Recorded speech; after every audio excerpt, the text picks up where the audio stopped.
زبور 90۔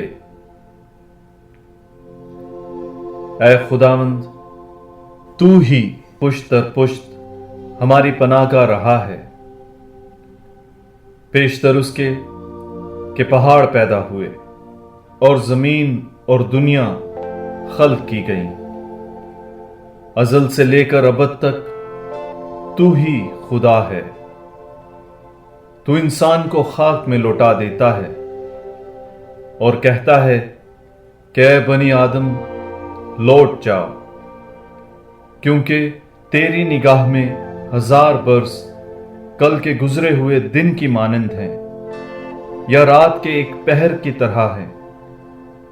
تو انہیں غرقاب کر دیتا ہے، وہ گویا فجر کا خواب اور بدلنے والی گھاس بن جاتے ہیں۔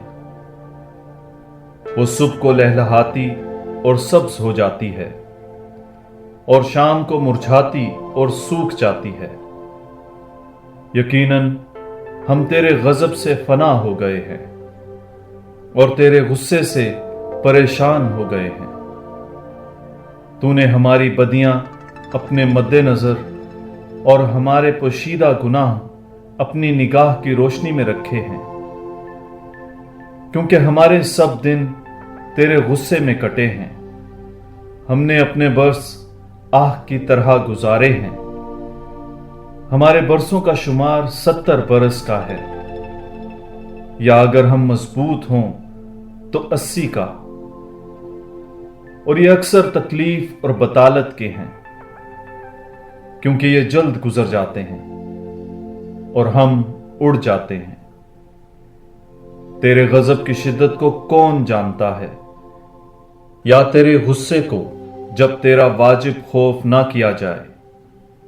ہمیں سکھا کہ کس طرح اپنے دن گن لیں، تاکہ باطنی حکمت حاصل کریں۔ اے خداوند لوٹ آ، کب تک؟ اپنے بندوں پر رحم فرما، ہمیں جلد اپنی رحمت سے آسودہ کر، تاکہ ہم اپنے سب دنوں میں شادمانی کریں اور خوش ہوں۔ جتنے دن تو نے ہمیں دکھ دیا ہے اور جتنے برس ہم مصیبت میں رہے ہیں، اتنی ہی خوشی ہمیں عنایت کر۔ تیرا کام تیرے بندوں پر اور تیرا جلال ان کی اولاد پر ظاہر ہو، اور خداوند ہمارے خدا کی شفقت ہم پر ہو، اور ہمارے ہاتھ کا کام ہمارے لیے کامیاب ہو، اور ہمارے ہاتھ کا کام کامیاب ہو۔